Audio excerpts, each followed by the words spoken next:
The Mana series has had a fascinating history and unfortunately has not been in the best place since I learned about the series, but I have been trying to play more of the games since starting with Visions of Mana. That game plus J-Man talking about Trials of Mana in the collab video from last year got me interested in playing Trials of Mana specifically.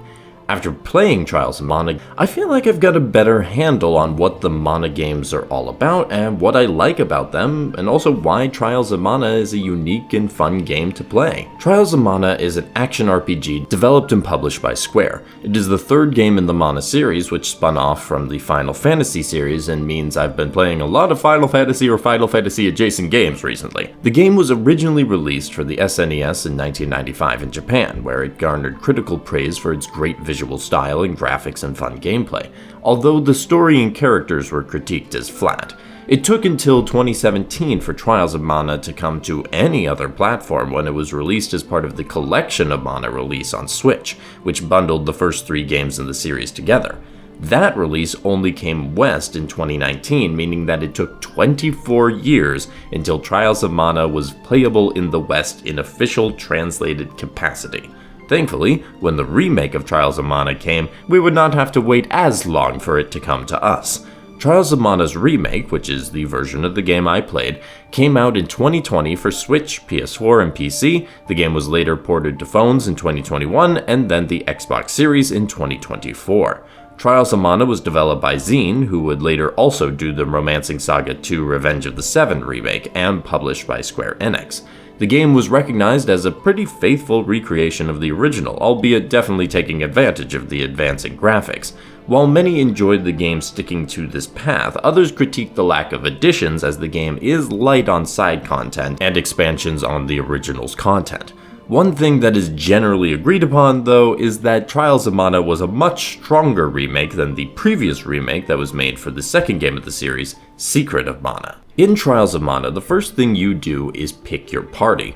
There are 6 characters to choose from: the swordsman Duran, the princess not quite a mage Angela, the half-beastman Kevin, the half-elf Charlotte, the thief Hawkeye, and captain/princess of Laurent, Reese. You pick 3 party members, with the first one being your main hero. This is important to consider because the story will play out slightly differently depending on who your main protagonist is up to and including the finale of the game. There are 3 different ways the story can go with the protagonist paired up, so in order to see all of them, you would need to play through the game at least 3 times. I like this format to encourage replayability, especially since the main campaign doesn't take too long. It took me a little under 20 hours to beat the game on my first run through, and it gets faster with each go. While the variety helps keep people's attention, the plot itself is basic. Your chosen main hero becomes the chosen hero of Fairy, who is looking for someone to help save the world that is losing its magic by going and retrieving the Sword of Mana from the Sanctuary of Mana. Unfortunately, dastardly forces have their own plans to take the sword and use it for various nefarious deeds. Our hero teams up with 2 others to find the elementals to gain elemental powers in order to open the way to the Sanctuary of Mana, and it all goes from there as a race against time and their enemies. The motivations of our heroes typically center around family, rescuing them, fleeing from them, or fighting them. While these can be good motivations, they feel like afterthoughts in the main plot, and so the characters don't form a lot of connection between their personal struggles and the wider world conflict. As those who have followed the channel know, that's one of my favorite things when a story is able to intersect the main plot with the personal struggles of the characters. The story also runs into the issue that also arises in Octopath Traveler, where because of your freedom of choice on how to structure the party itself has limited interactions and don't connect as a group. Trials of Mana's story and characters are okay, so it is with the gameplay that the game really gets the chance to shine. Trials of Mana is an action RPG with enemies visible in the field as you are exploring around.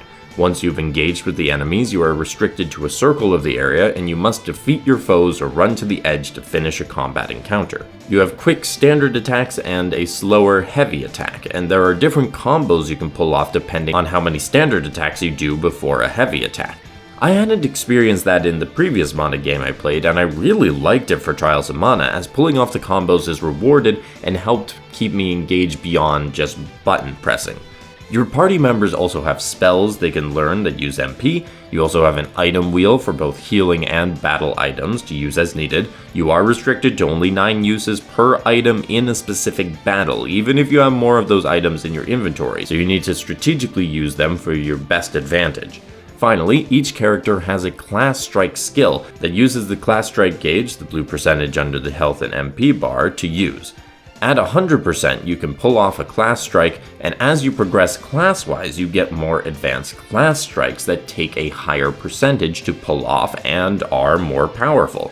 These are effectively the ultimate moves, and the timing is crucial to pull off in order to down your toughest foes. Trials of Mana, at least the remake, is not a difficult game.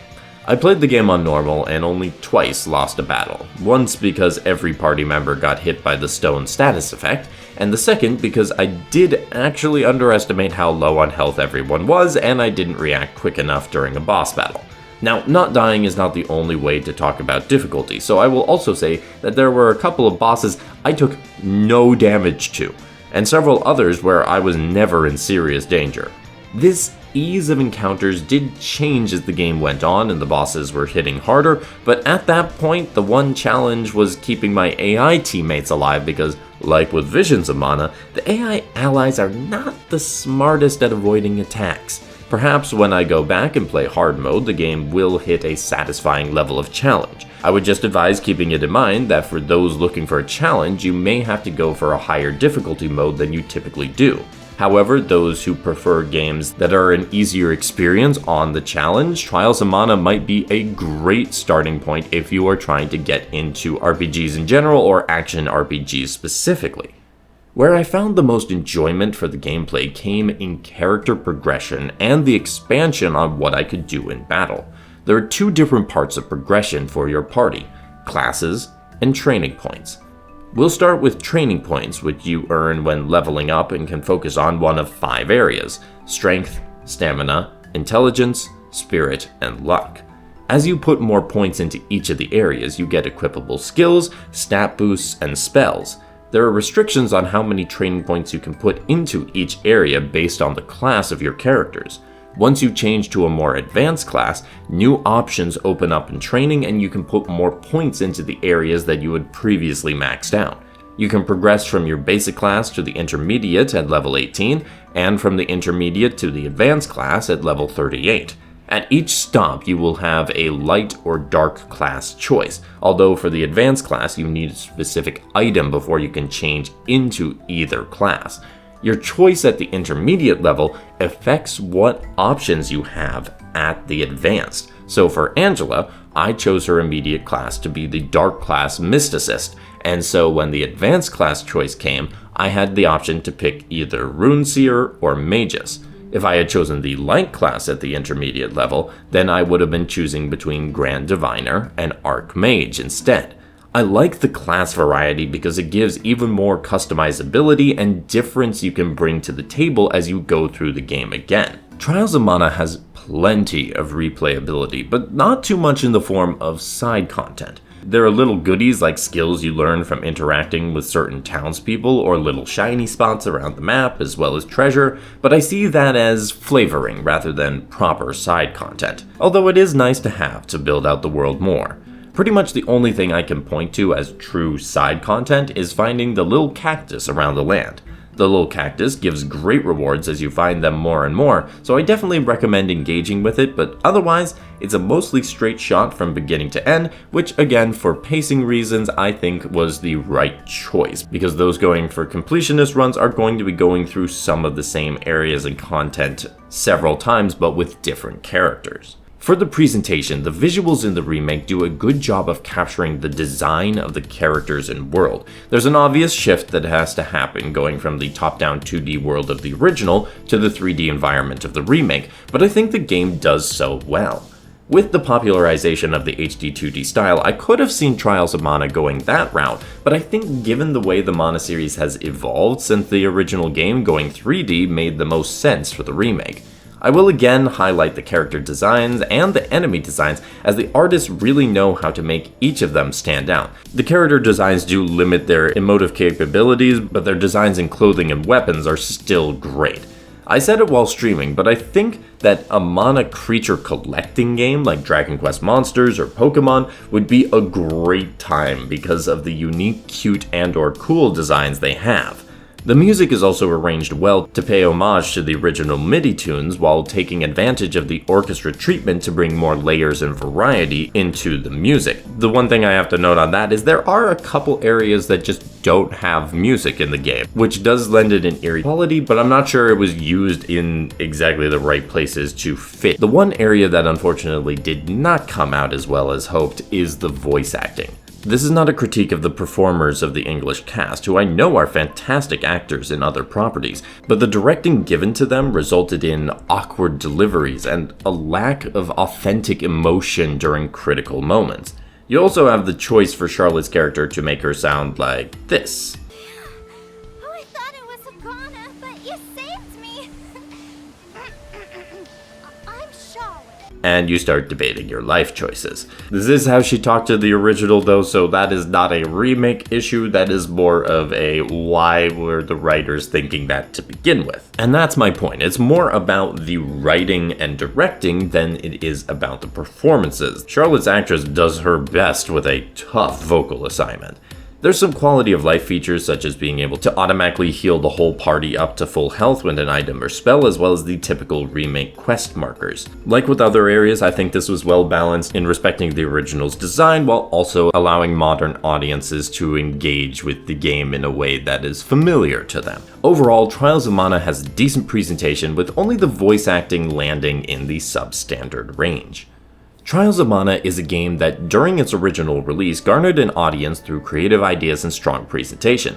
The remake faithfully recreates those ideas, and I think is still a charming game in its own right with plenty of replayability, and is a very easy game to get into. If you have enjoyed other Mana games, I think you are sure to enjoy this one, and for those new to the series, I think this entry helps show what makes the Mana series special and is a great starting point. For those who have played it already, what do you think of Trials of Mana, either the original or remake? Let me know in the comments and subscribe if you have not already to keep up with the channel. Have a great day and happy gaming!